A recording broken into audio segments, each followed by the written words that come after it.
Okay, let's turn next to some basic probability rules, and I have summarized them in this graph. So when it comes to probability rules, what you should do is you should first listen carefully to what a certain probability question asks, because we have addition rules and we have multiplication rules. So whenever you hear what's the probability of this or that, when the or calls for the addition rule. But whenever you hear what's the probability of this and that, that calls for the multiplication rule. So we have two basic rules, addition rules and multiplication rules. And whenever you hear what's the probability of this or that, that calls for the addition rule. Whenever you hear what's the probability of this and that, that calls for some multiplication rule. So for addition rules and multiplication rules, we have again two subcategories that are important. But first you need to identify, is the question this or that, or this and that? So let's say you know, okay, the question is about this or that, so it calls for the addition rule. Then the next question you need to answer is, are the events mutually exclusive or are they not mutually exclusive? So when they are mutually exclusive, then the addition rule states the probability of A plus the probability of B. So an example would be, what's the probability that you roll a 1 or so a 2? So I write it like this. What's the probability that you get a 1 or a 2?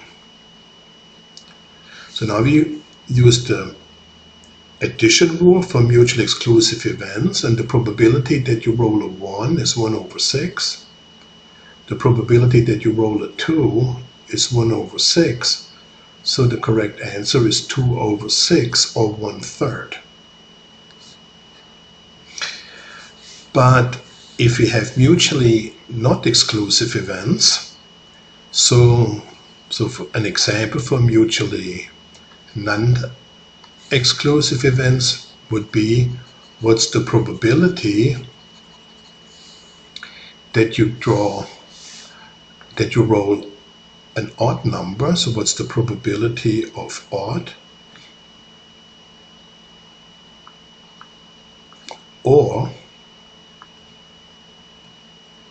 less than 5. Okay, less than 5. So we already had that earlier. So, okay, what's the probability that you draw an odd number?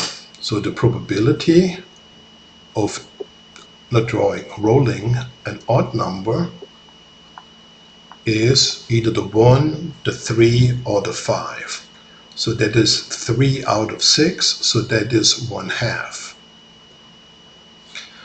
Okay, what's the probability that it's less than 5?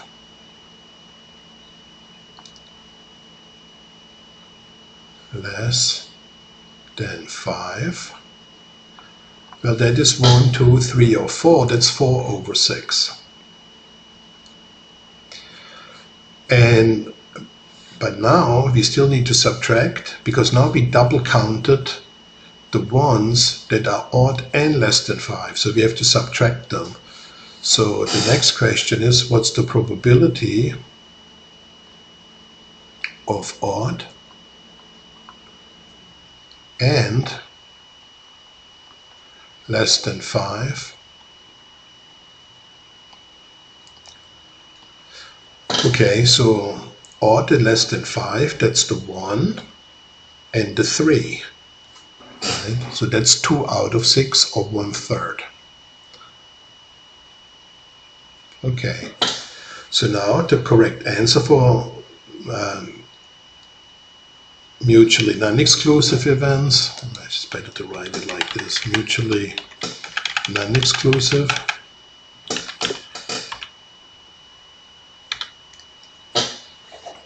So, okay, so if we apply the probability of drawing an odd number is 1 over 2, or if I get a common denominator, let's do 3 over 6. The probability of less than 5 is 4 over 6. So now you see, because we double counted, 3 over 6 plus 4 over 6 would be more than 1. That doesn't make sense, because probabilities should be between 0 and 1. So we have to subtract the 1 over the 3 or the 2 over the 6.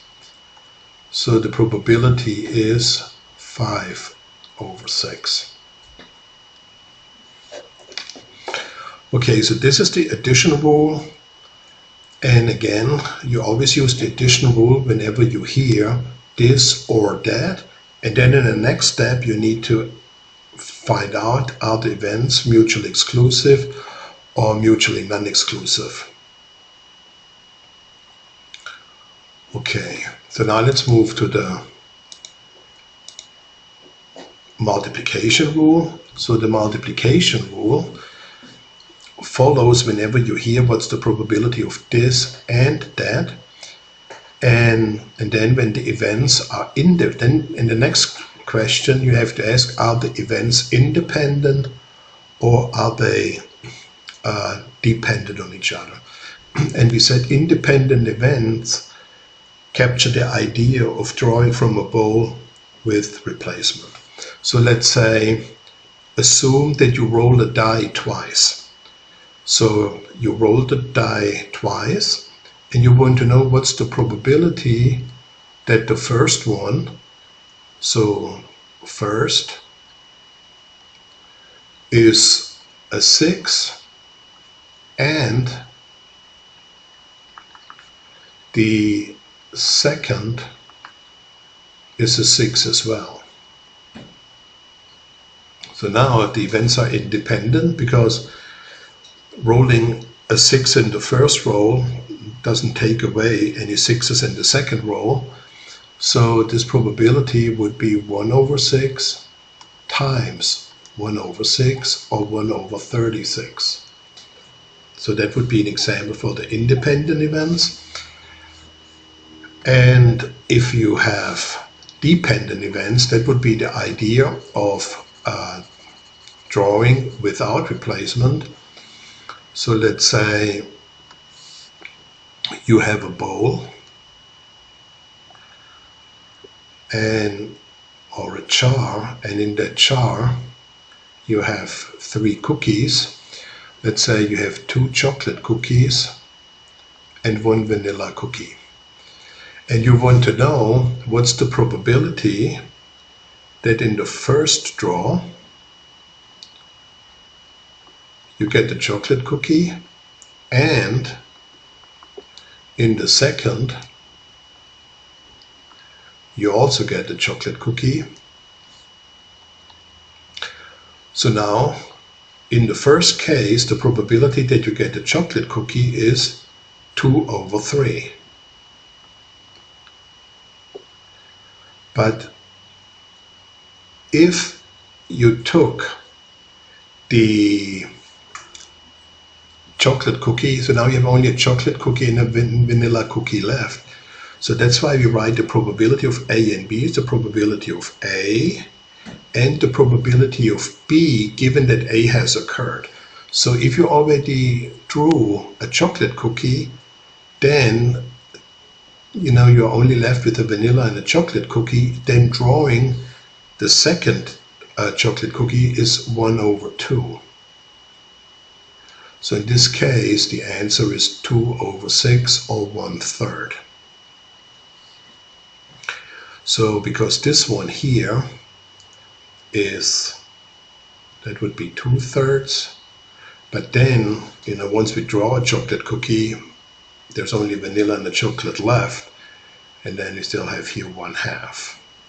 So 2/3 times 1/2 is 2 over 6 or 1/3. Okay, there's some other examples again. Well, it's actually similar. What's the probability of rolling a 1 or 2? So 1 or 2 in a single roll, that's a mutually exclusive event, right? So so you cannot roll them both at the same time. So we see here or, that calls for the addition rule. So that's the probability of 1 and a 2. 1 over 6 plus 1 over 6 equals 1/3. That's what we already did. And again, this is the same. The non-mutually exclusive events, actually mutually non-exclusive, that sounds more correct. Mutually non-exclusive. So what's the probability of rolling a number less than 5 and an odd number? We said that's the probability of less than 5 plus the probability of odd minus the probability of less than 5 and odd. So that was 4 over 6 plus 3 over 6 minus 2 over 6. And maybe at this point, earlier, I wrote the probability of like this, the probability of A and B. Well, that's not really the correct mathematical or statistical language. So this is formally written as the probability of A intersection B. So this is called the intersection sign. But it basically is and. That's a good way to think about it. And when we said the probability of A or B, the correct notation is the probability of A union B. So this one means union, but it basically means or. Okay. So mutually non-exclusive, what's the probability of rolling a number less than 5? So that's the probability of less than 5 plus the probability of getting an odd number minus the probability of less than 5 and odd. Okay, so now we have independent events. What's the probability of rolling 2 consecutive 6s into die rolls? It's the probability of 6 intersection 6 or 6 and 6. It's the probability of 6 times the probability of 6, which is 1 over 36. And the last one,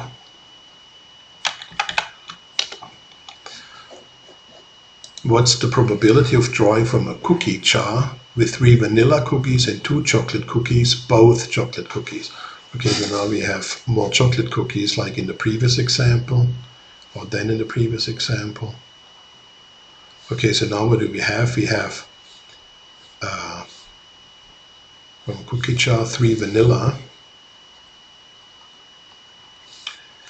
and 2 chocolate.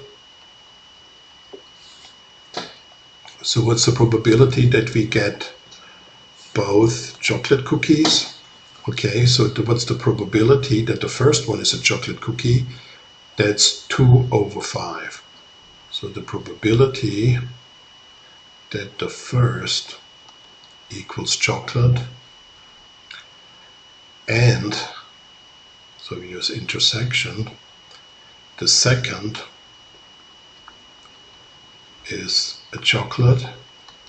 So that's the first one. Chocolate is 2 over 5. Now plus, what's the probability that the second is a chocolate? So now we have 4 cookies left, so that's plus 1 over 4. And of course it's and, so it should be a multiplication sign, obviously. So again, the probability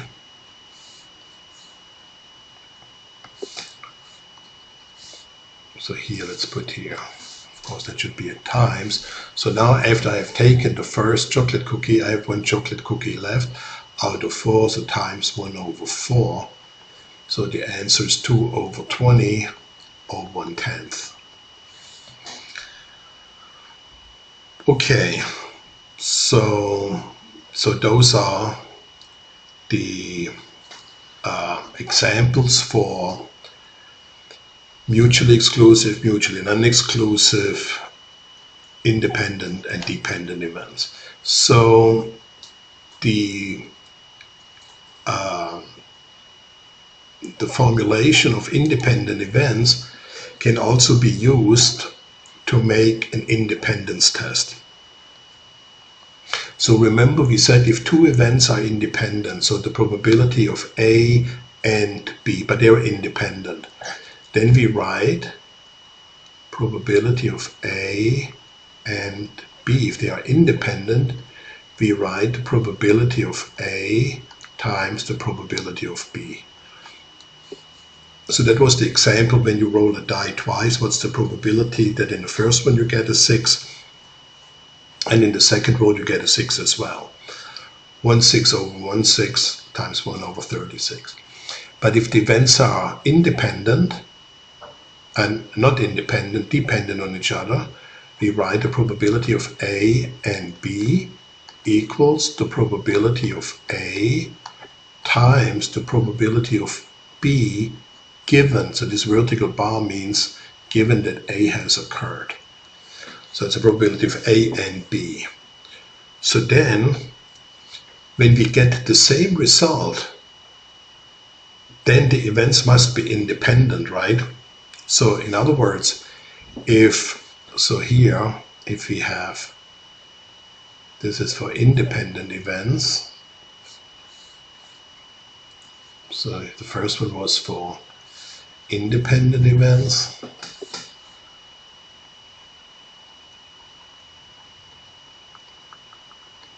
And the second was for dependent events.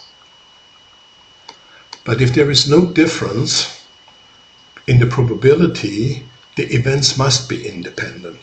So in other words, when the probability associated with the application of the formula for independent events, which is the probability of A times the probability of B, if that gives you the same result as the probability of A times the probability of B given A, well, then the probability of A cancels essentially out, and then we get the result that the probability of B must be the same as the probability of B given A. So if there's no difference between getting the event B, if A is given, or just getting B from the population, if there is no difference, the events must be independent. So in other words, whenever we have the probability of B is the same as the probability of B given A, well, then the events must be independent. Okay, so let's do an example, and then it should become clearer, as this is probably still a little bit too theoretical. So, but this is the idea for independence. So now let's assume there is a survey of 100 students, and that survey revealed the following. 90 said that they regularly attend class, and 72 of those who regularly attended class passed the exam, and 10 said that they did not regularly attend class, and 8 of those who do not regularly attend the class passed the exam. So let's first take this information and let's get that into probabilities. Okay, and you can also see those probabilities here. Okay, so what we try to find out is whether attending class and success, are they dependent or independent of each other? Intuition may suggest, they are dependent on each other, but let's double check. So we have 100 students. Let's start with the probability of success. So let's start with the probability that a randomly selected student succeeds. Okay, so the probability that a randomly selected student succeeds is 72 and 8, so 80, so it's 0.8. 80 over 100, they succeeded. Well, the complement to success is failing, and then the probability that somebody fails is S prime, and that's 0.2. So how many attend regularly class? So that's the probability that somebody regularly attends. 90 said they regularly attended class, okay. So the probability that a randomly selected student regularly attends is 90% or 0.9. And the probability that a randomly selected student then does not regularly attend is 0.1. Okay, so those probabilities you can already see here in the border of that crosstab. And we have seen crosstabs before, so that's a crosstab. Okay, so now inside we have conditional probabilities. So what's the probability that if somebody attends regularly, the person also succeeds? So that is written as the probability that somebody succeeds given that they attended regularly. Okay, so 90 said they regularly attended, and 72 out of those passed the exam.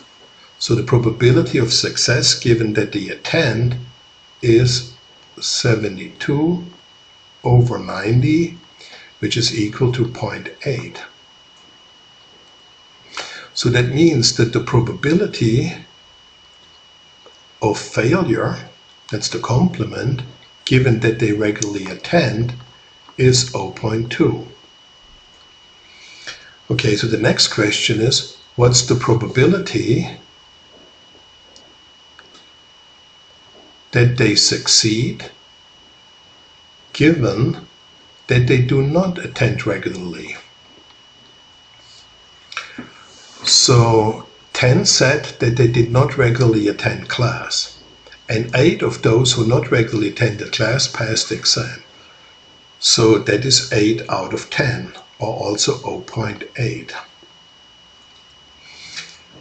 And that means that 20% of those who do not regularly attend class, they fail S prime, given that they do not attend A prime. That's 0.2. Okay, so now you can see all those probabilities and conditional probabilities in this crosstab. So now, what is the probability that the randomly selected individual or student passes? Well, that is the probability of success, and that is 0.8. But also the probability of success, given that they regularly attend, is also 0.8. So we have that here. So that suggests that attendance doesn't really matter for success. And in this case, we can conclude that the events must be independent, because we get the same probability. A randomly selected student from the entire population is as likely to succeed as a randomly selected student from the attendees. So it's the same probability, so therefore the conclusion is the event must be independent. So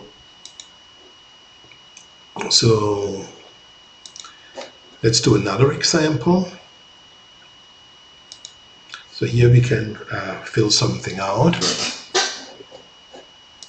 I'll just move up here quickly.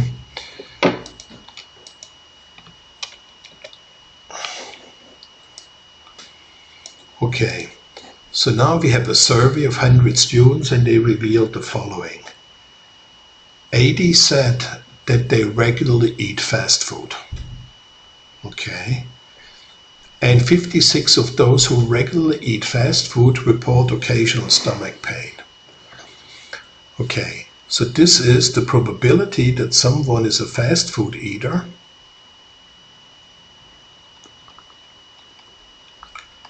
is 80 over 100, so that would be 0.8, right? Or we said 80, right? Somebody eats fast food, the probability that somebody eats fast food is 80 in total, or the probability is 0.8. 56 of those who regularly eat fast food report occasional stomach pain. So that's a conditional probability. So the probability that somebody has stomach pain, given that they regularly eat fast food, is 56 over those 80.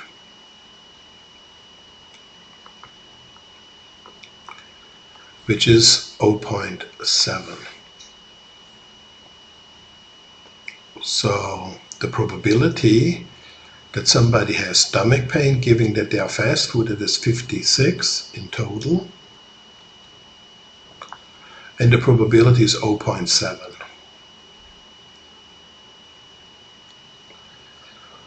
Okay. So that means out of those 80 people that eat regularly fast food, 24 did not experience occasional stomach pain, which is 0.3. 24 over 80. Okay, 20 said that they did not regularly eat fast food. So that means fast food, no. The total is 20. Or 0.2, 20 over 100. Okay. So out of those 20, 4 of those not regularly eating fast food report occasional stomach pain. So the probability that somebody has stomach pain, given that they are not fast food eaters, that is 4. That means 4 over 20, that is 0.2.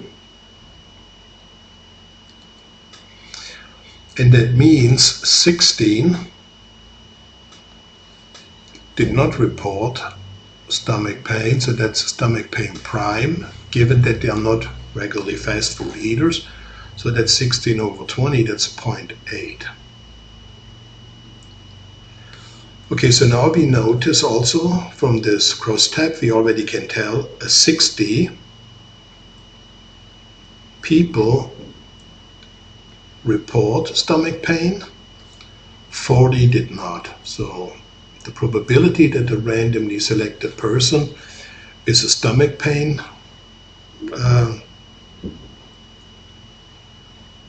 symptoms person, that's 60%, and 40 persons never had stomach pain, so that's 0.4. Okay, so we have a total of 100. Okay, so now what's the probability that the randomly selected person has stomach pain? So that is 0.6. So we look that up here. And now we want to compare that with the probability that somebody has stomach pain given that they are fast food eaters. And that is probability stomach pain given that they are fast food eaters, that is 0.7. Okay, so now we can say that the events are dependent on each other because it suggests that those, given that people regularly eat fast food, they have a higher probability of reporting stomach pain than just a randomly selected person from the population. So in this case, the two events must be dependent on each other. So fast food consumption and stomach pain seem to be dependent on each other. Okay, so that is also independence test, and now we know all the probability rules. So let's review again. So we first ask the probability of this or that. If you ask the probability of this or that, that calls for the addition rule. And then again, once we know we have to work with the addition rule, the next question is, are we dealing with mutually exclusive events or mutually non-exclusive events? And if the question is what's the probability of this and that, we have to use with the multiplication rule. But specifically, we need to know, are the events independent or dependent? And as we have seen, the conditions for dependent and independent events can already be used to make so-called independence tests. Okay, so let's stop here, and in the next video, let's turn to Bayes' theorem, which is another important insight into probability.